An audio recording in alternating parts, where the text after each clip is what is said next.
కళాకారులకు వాస్తవానికి రసమై బాలకిషన్‌ను ఎమ్మెల్యే చేసి తర్వాత దేశపతి శ్రీనివాస్ గారిని ఎమ్మెల్సీని చేసి, గోరేటి వెంకన్న గారిని ఎమ్మెల్సీని చేసి, ఇట్లా ఒక వాతావరణం ఒరవడిగా నడుస్తుంది. 500 మంది కళాకారులకు ఉద్యోగాలు ఇచ్చిండ్రు. ఈ పరిస్థితి ఉంది కదా! సరే చూద్దాము. చివరి క్షణంలో ఒకవేళ మళ్ళా గవర్నమెంట్ వస్తే ఏదైనా అవకాశం వస్తే నన్ను నమ్ముకున్న వాళ్ళకి పని చేయగలుగుతాం, ఇంకేమైనా సర్వీస్ ఎక్కువ చేయగలుగుతాం అనేటువంటి కాన్సెప్ట్ ఆలోచించింది వాస్తవమే. దాని దృష్ట్యా మనం యూటర్న్ అయ్యి నిర్ణయం తీసుకున్నాం. ఆ నిర్ణయం కూడా ఎప్పుడు తీసుకున్నాం? షర్మిల ఎటు కాకుండా చేసినప్పుడు తీసుకున్నాం. అవును. నేను తొందరపడి తీసుకోలేదు. చాలామంది అన్నారు నువ్వు తొందరపడ్డావు. నేనేం తొందరపడ్డా? వేల మందిలో నన్ను క్యాండిడేట్ అని ప్రకటించి మొదటి క్యాండిడేట్ అసలు 2 సంవత్సరాల క్రితం ఎలక్షన్ ముందే. అవును. అసలు ఆమెకు మరి ఆమె ఆలోచన ఏందనేది నాకు అర్థం కాలేదు. ఇక అది కాలమే డిసైడ్ చేయాలని నేనేం అనలేను. ఎందుకంటే ఒక ఆడబిడ్డగా మనం స్టార్టింగ్ నుంచే నేను తోడబుట్టకపోయినా అక్క అనేటువంటి పదాలతో మనం మాట్లాడినాం. నేను ఆ రోజు కూడా నన్ను అడిగినప్పుడు నేను పెద్దగా ఏం కామెంట్ చేయదలుచుకోలేదు. ఎందుకంటే ఇక ఆమె ఉంటలేదు ఇక్కడ, షర్మిలమ్మ ఇక్కడే ఉంటలేదు. మేము ఏం చేస్తాం? షర్మిలమ్మ గురించి నేను మాట్లాడేది ఏమున్నది ఆడ? ఇప్పుడు ఆమె ఇక్కడ ఉండి పోనీ ఇంకా ఆమె ఏమన్నా పోటీ చేసి నన్ను చేయనీయకపోతే నన్ను మోసం చేసిందని అందును. ఆమె పార్టీ దుకాణమే ఎత్తేసే ఆలోచనలో ఉన్నప్పుడు ఇంకా నేను ఆమెను అనేది ఎక్కడిది అనుకో నేను బ్యాక్ అయిపోయాను. అంటే నేను ఎటు కాకుండా చౌరస్తాలో నిలబడ్డప్పుడు నా పరిస్థితి ఏందని నాకు అర్థమైనప్పుడు నేను ఒక స్వతంత్రంగా కొన్ని నిర్ణయాలు తీసుకోవాల్సి వచ్చింది. సరే తప్ప ఒప్ప తర్వాత మనం పరిశీలిద్దాం, కానీ ఆ నిర్ణయాలు తీసుకోవాల్సి వచ్చింది. ఆ నిర్ణయాలు తీసుకున్నటువంటి క్రమంలో ఆ ఒక్క 1 మంత్లోనే నేను మామూలు అవమానాలు పడలే. ఆ ఒక్క 1 మంత్లోనే మామూలు అవమానాలు పడలే.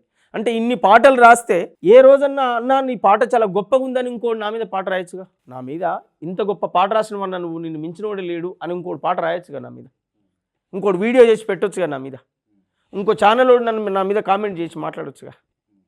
ఎక్కడో మనకు తెలిసిన దగ్గర మిత్రులు, దగ్గర ఆత్మీయులు తన బర్త్డే ఫంక్షన్ అయితే నేను ఎక్కడో మీటింగ్కి పోయి బాగా అలసి సొలసిపోయి వచ్చిన, పడుకున్నా, లేచిన, నాకు ఓపిక లేదు, నేను తినలేనని చెప్పిన. అయినా తన ప్రేమతోటి తనదే పుట్టినరోజు, గౌతమ్ పేరు, దగ్గరి మిత్రుడు, ఆత్మీయుడు, దగ్గర సోదరుడు, బావ అని పిలుచుకుంటాం. తను అన్నం తినిపిస్తుంటే ఇంత నీచంగా ఉన్నారంటే సమాజం చెప్తా ఉన్నాను. తను నాకు 2 ముద్దలు అన్నం తినిపిస్తుంటే మేము నమ్మి ఎవరైతే మా దగ్గరకు వచ్చి మాతో పాటు ఉన్నారో మేము నమ్మి వాళ్ళని రండి అని చెప్పి మీరు కూడా రండి అని ఆహ్వానించిన వాళ్ళు ఎవరైతే ఉన్నారో వాళ్ళే వీడియో తీసి వాళ్ళే దాన్ని ఎప్పుడో 1-2 ఇయర్స్ క్రితం తీసిన వీడియోను మొన్న అక్టోబర్లో నేను పార్టీకి పోయిన నైటే ఇమీడియట్లీ దాన్ని రిలీజ్ చేసి, అప్పుడు ఆ రోజు తీయలేదన్నారు, పిల్లల మీద ఒట్టేసారు, ప్రామిస్ అన్న మా ఫోన్లో లేదన్నారు. తీయండి అట్లాంటి ఏంది, మనం పర్సనల్గా ఉన్నాం కదా ఇక్కడ, ఏముంది, ఆయన ఏదో భావన అన్నం తినిపిస్తుండే తప్పే ఉందనలా. దాన్ని చిత్రీకరించి పెద్ద దూరం కలిసిండు, చిన్న దూరం కలిసిండు, తాగొచ్చిండు, తడిపొచ్చిండు ఒక పక్క.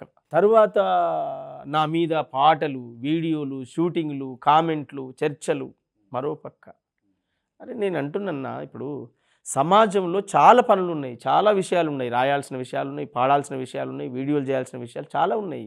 ఏపుడు సమాన పెద్ద సమస్య అయిపోయింది. 75 ఏళ్ళ స్వాతంత్రంలో ఇంకా రోడ్డు మీద నడుపుకొని తింటున్నారు కదా, ఇంకా చెత్తకుండిలో ఉన్న బువ్వ నేర్కొని తింటుండ్రు కదా. ఈ పాటలు రాసే దొంగలకు పాటలు రాసి వీని మెప్పు కోసం వాని మెప్పు కోసం ఎవడో డబ్బులు ఇస్తే ఎంకరేజ్మెంట్ చేసేటువంటి వెధవలకు నేను చెప్పేది ఏంటంటే, ఈ దేశంలో 75 ఏళ్ళ స్వాతంత్రంలో ఇంకా పేదోడు ఎలా ఉన్నాడు, వాని జీవన విధానం ఎలా ఉంది అనే దాని మీద దృష్టి పెడితే ఇంకా గొప్ప పేరు వస్తుంది సమాజంలో.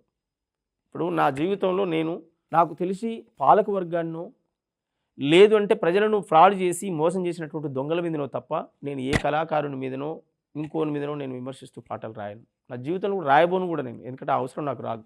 నేను ఒక కళాకారుడి జీవితం నేపథ్యం, సినిమా రంగం వేరు, సినిమా కళాకారులు వేరు. సినిమా కళాకారులు కూడా 2 రకాల కళాకారులు ఉండరు. నాలాగా పేదరికం నుంచి వచ్చిన కళాకారులు ఎన్నో రూమ్ కిరాయిలు తీసుకొని దొరికి వెళ్ళని బువ్వ, వెళ్ళని కూలితో ఇప్పటికీ బతికి అవకాశాల కోసం ఎదురు చూసే కళాకారులు ఒక రకం.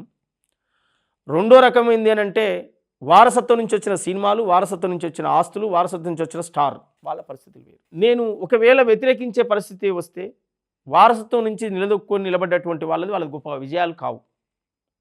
నేను ఎవరి వైపు ఉంటా అంటే లేని కళాకారుల వైపే ఉంటా. సినిమా రంగంలో కూడా పేద కళాకారుడు వాడని ఉన్నత స్థాయికి వస్తే వాడిని గౌరవిస్తా, పేద కళాకారులను నేను గౌరవిస్తా. నా పాలసీ అది, నా పద్ధతి అది. ఓ కళాకారుడు జీవితం ఏపుడు సోమన్ అంటోడు 24 ఏళ్ళు కష్టపడితే ఏపుడు సోమన్ అనే బ్రాండ్ ఒక పేరు సంపాదించుకొని సమాజంలో నేనంటూ ఒకరిని అనే గుర్తింపు తెచ్చుకోవడం కోసం పోలీస్ కేసులు, అరెస్టులు, నిర్బంధాలు, దెబ్బలు, కేసులు, బెదిరింపులు, ఎన్నో రకమైనటువంటి అవమానాలు, ఈసడింపులు ఇన్ని పడితే కదా 24 ఏళ్ళు కష్టపడితే కదా ఆ పేరు వచ్చింది. రాత్రే స్టార్ అయిపోదాం, రాత్రే సోమన్నంత మేమైపోతాం, రాత్రే గద్దరన్న మేమైపోతాం, ఎట్లా సాధ్యమైద్దన్న? మళ్ళీ దానికి తోడు విమర్శలు. ఒకడు ఇళ్ళకెందుకు వచ్చిండని ఒకడు విమర్శ, ఒకడు అండ్లకెందుకు పోయిండని ఒకడు విమర్శ, ఏదో వచ్చిండని ఏందన్నా ఇది? మనుషుల గడ్డి తింటున్నామా, అన్నం తింటున్నామా? అన్నమే కదా తినేది, రోజు బువ్వే కదా, అన్నమే కదా, గడ్డి కాదు కదా తినేది. ఇప్పుడు ఇంత పొద్దుగు కిందాక నీతోటి గడిపి పొద్దుగుకంగానే నిన్ను పలానా క్రాంతి అనేటువంటి దొంగ వేస్ట్ కాడంటే నేను గడ్డి తింటున్నట్ట, అన్నం తింటున్నట్ట? గడ్డి తింటున్నట్టు. అట్లాంటి గడ్డి తినే సమాజంలో ఇప్పుడు కొంతమంది కవులు, కళాకారులు, మేధావులు అనేటోళ్ళు, మేధావులు చెప్పబడేవాళ్ళు కానీ నన్ను మనసు పూర్తిగా అప్రిషియేట్ చేశారు. రాజకీయంగా ఇవాళ మనం ఫెయిలే కావచ్చు, పొలిటికల్గా నిర్ణయం తీసుకుంది ఫెయిలే కావచ్చు, నేను తీసుకున్న నిర్ణయం కావచ్చు, కానీ కేసీఆర్ను బద్ద వ్యతిరేకించేటువంటి మిత్రులు కూడా నాకు కాల్ చేసి అప్రిషియేట్ చేశారు. నీ నిర్ణయం నీది, నీ స్వతంత్ర నిర్ణయం, ఎవడో ఏమన్నాడని నువ్వు కుంగిపోవద్దు, నువ్వు నలిగిపోవద్దు. సమాజానికి ఏపుడు సోమన్న అనేటువంటి గొంతు అవసరం.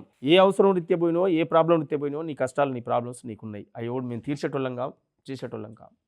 కానీ నువ్వు నిలబడి ఫస్ట్ మానసికంగా ధైర్యంగా ఉండు, కుంగిపోకు అని చెప్పినటువంటి వాళ్ళు ఉన్నారు. నేను మీ ఛానల్ ద్వారా నేను వారికి ఎప్పటికీ రుణపడి ఉంటాను.